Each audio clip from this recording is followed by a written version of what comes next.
Ingin tahu cara analisa saham Kyocho? Ayo pelajari analisis fundamental saham Kyocho bersama. Video ini untuk edukasi, bukan rekomendasi investasi. Mari kita lihat performa Kyocho. Pendapatan di kuartal 3 2024 mencapai 152,8 miliar rupiah.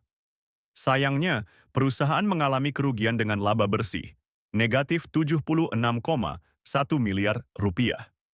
Ini menunjukkan penurunan signifikan dibanding tahun-tahun sebelumnya, di mana Chioko masih membukukan laba positif. Tren penurunan ini perlu kita perhatikan lebih lanjut. Profitabilitas Chocho terlihat menurun.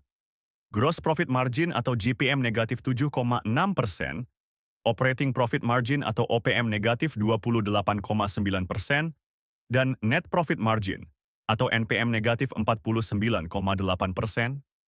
Angka-angka negatif ini menunjukkan perusahaan sedang mengalami kesulitan dalam menghasilkan laba dari penjualannya.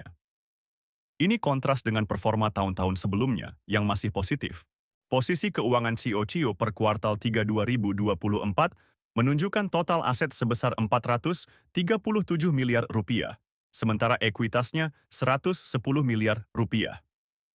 Dibandingkan dengan tahun-tahun sebelumnya, terlihat adanya penurunan nilai ekuitas yang bisa jadi disebabkan oleh akumulasi kerugian. Kesehatan keuangan COCO perlu diperhatikan. Debt to Equity Ratio atau DER sebesar 2,61 menunjukkan tingginya proporsi utang dibanding ekuitas. Equity Multiplier atau EM sebesar 3,97 mengindikasikan penggunaan utang yang cukup besar dalam struktur modal perusahaan. Angka-angka ini lebih tinggi dibanding tahun-tahun sebelumnya, menandakan peningkatan risiko finansial. Kinerja manajemen COCO terlihat menurun.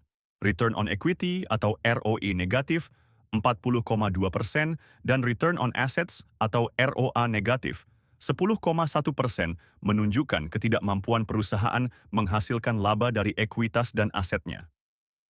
Ini jauh lebih buruk dibanding tahun-tahun sebelumnya yang masih positif. Sebelum kita lanjut ke valuasi, jangan lupa komen mau untuk mendapatkan cheat sheet investasi saham ya.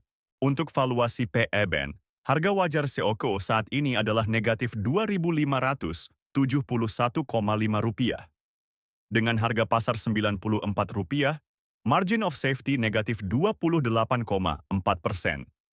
Ini menandakan saham COCO mungkin overvalued berdasarkan PE BAN.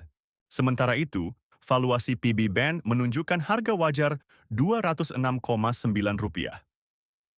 Dengan harga pasar Rp94, margin of safety positif 1,2%. Ini mengindikasikan saham Kyoco mungkin sedikit undervalued berdasarkan PB BAN. Bagaimana menurut kalian analisa saham Kyoco ini? Jangan lupa komen untuk analisa saham selanjutnya ya. Subscribe channel ini untuk update analisa saham terbaru dan download aplikasi investor melalui link di deskripsi untuk memulai investasi sahammu. Terima kasih sudah menonton.